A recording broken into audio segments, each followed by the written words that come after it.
we live stream it, and that's evidence right there that can be sent for police to watch, and then also, you know, people around the world, you know, watch it as well as people in the community to get the face out there.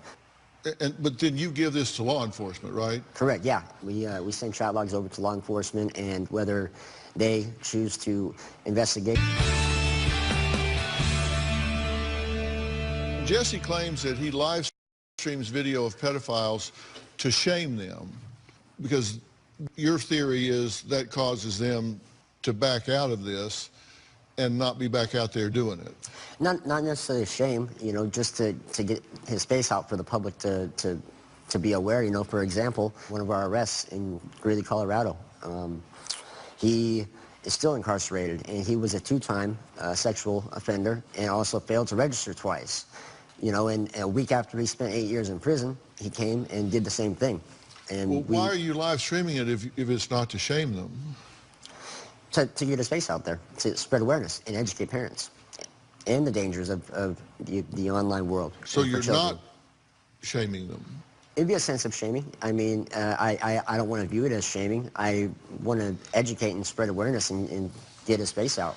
Well, because I'm curious about your motive, because I was watching some of the things that you posted, and these aren't the only people that you shame online. I looked at how you behaved with a stranger after you gave him $1.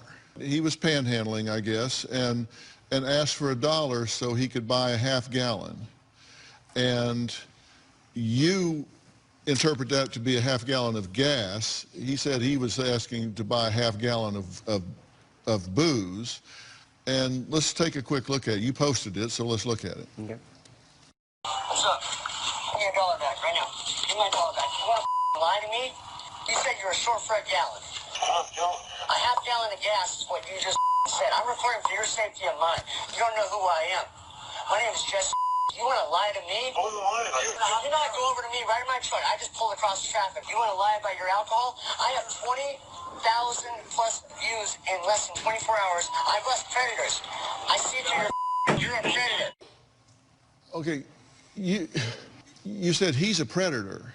Yeah, I mean, he was a predator. He preyed on my fiance and I, and the reason that it was live streamed was because we were filming to go for July 4th for vacation, and I wanted to just go live and say, hey, happy 4th. But you said, do you know who I am? Like, right. Who are you? You know, at that time, I was new to live streaming. I can't say that I'm perfect at all. And when you said that, what did you, like, who was he supposed to know you are? He didn't. I just told him my name, and I let him know that he preyed on people that were trying to be kind. He did say he wanted a half gallon of gas. I asked him if he would come over to my side of the window.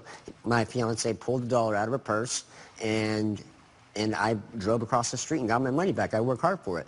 And to be lied to... Well, I just played a few seconds of that, but this went on for 8 minutes of you browbeating this guy. Like, you know who I am? You're out there, buddy. I'm putting you on. You're going out right now. You know who I am? You lie to me? You lie to me? You know who you're lying to? I got 20,000 people. Yep, that was inappropriate of me to say, definitely. It was out of anger, and again, that was 1.5 years ago, and I've learned a lot since then. When we were on the field shoot, this is a sequence of pictures that Jesse posted of his field shoot. Now, the field team said you didn't ask permission to post any of these images online, but you were shooting these pictures of us there shooting with you and posting them online. And what was your purpose of doing that? It was just part of social media. I mean, I like to document, and I never mentioned that we were going to be on the Dr. Phil show. Actually, Tony was the one that went on. What was it? Retract that. On Periscope, and you let the world know. You might want to think about